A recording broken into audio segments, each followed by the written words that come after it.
Robben Island experience is very popular, so pre-booking ahead of time is essential. Also, it's the only way that the locals will ever get overseas.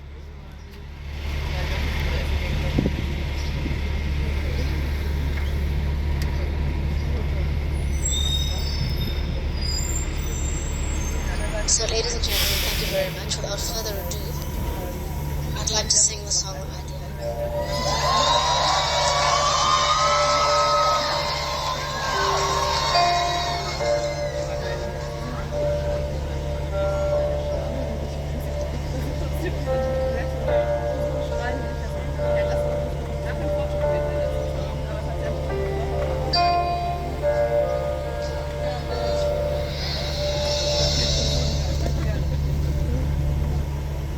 What would you do if I kissed you?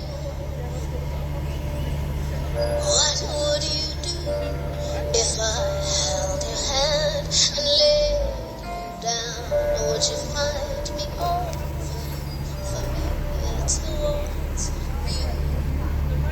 Would you call me insensitive and soon I deserve to die? What do I do with all these feelings tearing me up inside? The Zeitz Museum of Contemporary Art Africa opened in 2017. With more than 100 galleries and 7 floors, it is the first dedicated home of contemporary art across the continent. It used to be a grain silo and was once the second tallest building in Africa after Egypt's pyramids.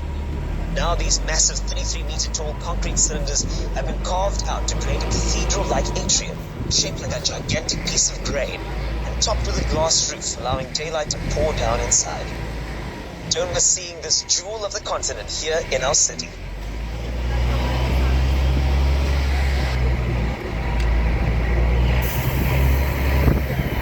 The first basin of the harbour was only built in 1860. It was named the Alfred Basin in honor of Prince Alfred, who tipped the first stones into the sea to start the breakwater.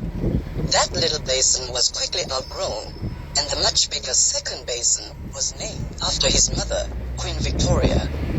So today, it is the Victoria and Alfred rather than Victoria and Albert waterfront, as most people mistakenly assume.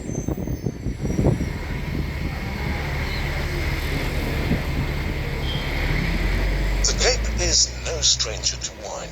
Its cultivation dates back as far as 1652, when young Van Riebeeck, the first governor of the Cape of Good Hope, shipped vines over from his homeland, Holland.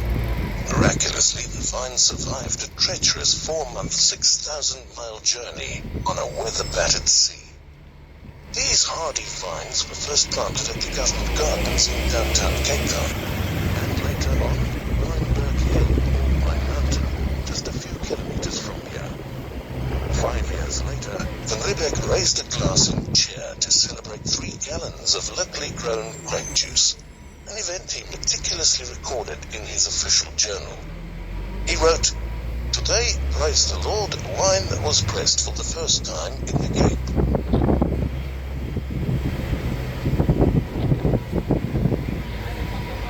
Dancing behind the buildings in front of us and to the left of Table Mountain is one of Cape Town's most famous landmarks, Devil's Peak, which gets its name from a local folk tale about a Dutch pirate called Van Holmes. He was a dedicated pipe smoker who, legend has it, had a smoking contest with the devil. Van Holmes eventually won the contest, but not before the smoke they made covered the top of Table Mountain, something that still happens these days when the southeaster blows.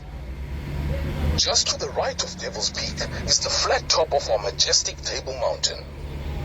Further to the right, you'll see Lion's Head, with its rump known as Signal Hill.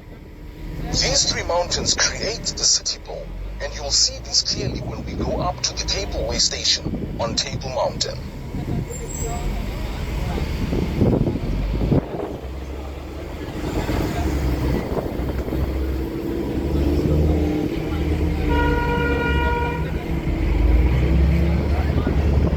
Jan van Riebeck's day job was to help establish Cape Town as a victual station, or supply stop in normal English, for the ships of the VOC, or Dutch East India Company, which sailed from Europe to Eastern Africa, India, and the Far East on a lucrative spice route. Many European countries also needed spices and quickly cottoned on to this route and wanted a piece of the action. As all ships had to run the Cape, those who controlled it owned the spice route. So, over the years, the Dutch, Portuguese, and British constantly traded punches for ownership of the Cape, then one of the world's major trade centers.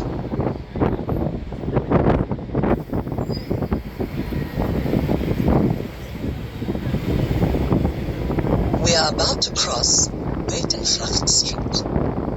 Buitengracht means outer canal, as this was once the limit of the old Dutch town.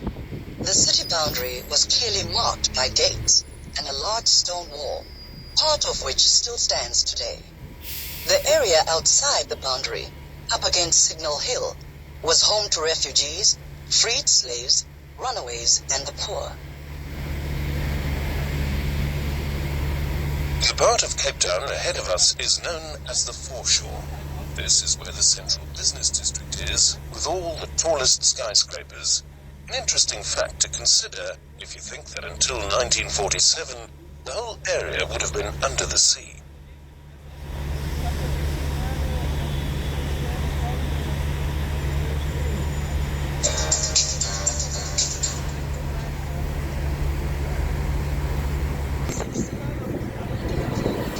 Convention Center. This is our next bus stop. The CTICC has put the city on the map as a major international conference venue due to its sheer size and high-tech facilities. It opened in 2003 and was an instant success.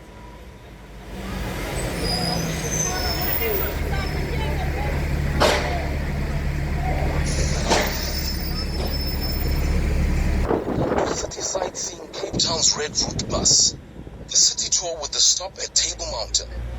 For your personal safety, please remain seated while the bus is moving. On the circle ahead is a statue of the Portuguese explorer Bartholomew Dias, who, in 1488, became the first European to round the Cape. He was searching for a route to the spice lands of the East, and he named it the Cape of Good Hope. Subsequently, the Portuguese colonized Angola and Mozambique, and we can only wonder how different our history and Cape Town would have been if they had claimed the Cape. But as it is, he never even set foot on our soil. And today, the Portuguese influence is really only seen in our cuisine.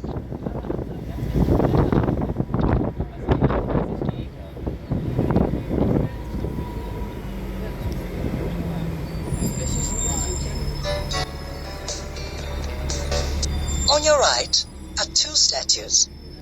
The one to the far right is of Jan van Riebeck. He was the first governor of the Cape, and it would have been around here that his ships would have been anchored behind the breakers on the 6th of April, 1652.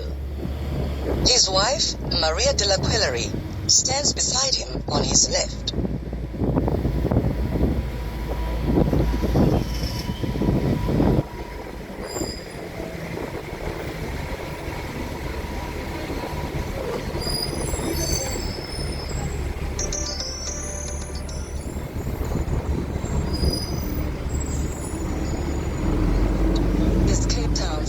Station, which houses the city's first steam locomotive, which was imported from Scotland and arrived, complete with its own driver, in 1859. It's incredible to think that 400 years ago, the area of the City Bowl was teeming with game, and that there were still Khoisan hunters living here. The first Europeans to discover the Cape were the Portuguese.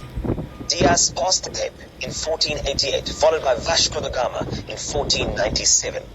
He was searching for a route that would lead directly from Europe to Asia. In 1652, Jan van Riebeeck came to establish a refreshment station for the Dutch East India Company. In 1795, the British took the Cape from the Dutch, and to cut a long story short, kept it until 1961, when South Africa left the Commonwealth and became a republic. South Africa's first democratic elections followed in 1994, resulting in our most famous and well-loved statesman, Nelson Mandela, becoming the first black president of the republic.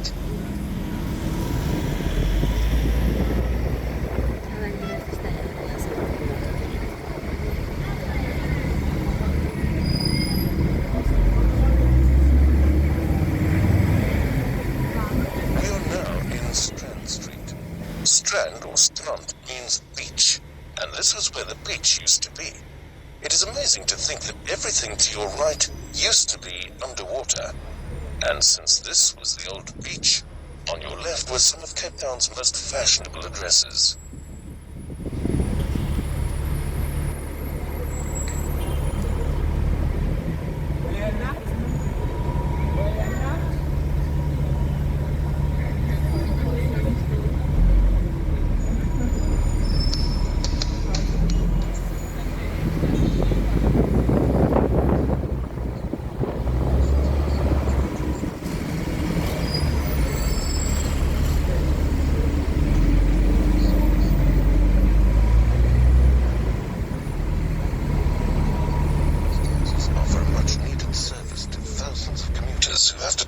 From their homes in informal settlements to their places of work.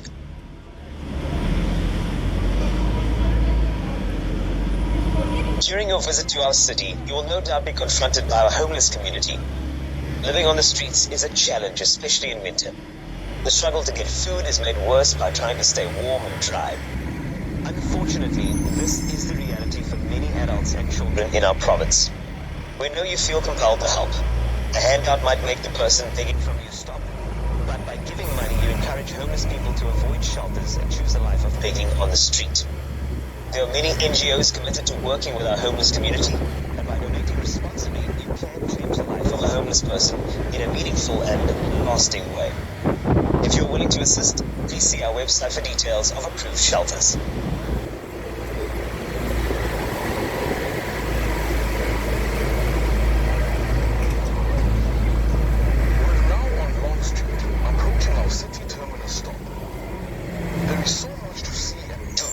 So why not hop off?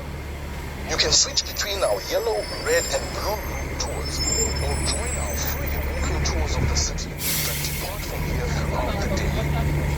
From here you can also join our half-day tour and visit Langa, the oldest township in Cape Town. Pop into our coffee shop that offers free Wi-Fi, or visit Cape Town Tourism, the city's official information service, where they will gladly give you any information that you need about Cape Town or any South African destinations.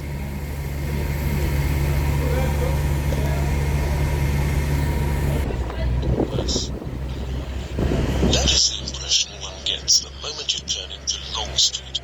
The vibrancy of the mismatched buildings, the colourful mix of African eateries next to cocktail lounges, and the diversity of people weave a rich and truly South African tapestry.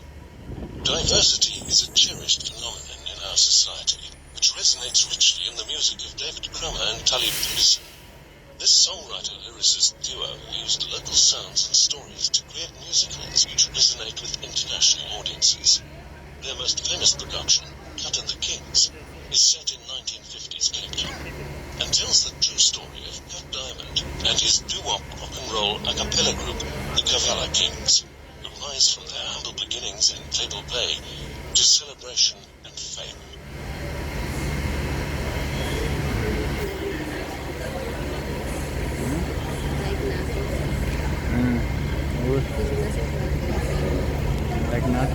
Welcome to City Sightseeing Cape Town's Red Route bus to Table Mountain, crossing over Croft Neck to the white sandy beaches of Flybe, Camps Bay and Clifton. Please remain seated at all times while the bus is moving.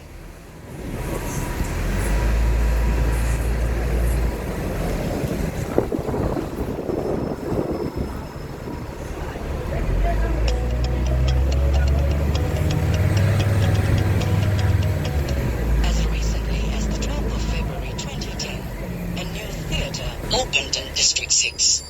A theater in honor. Play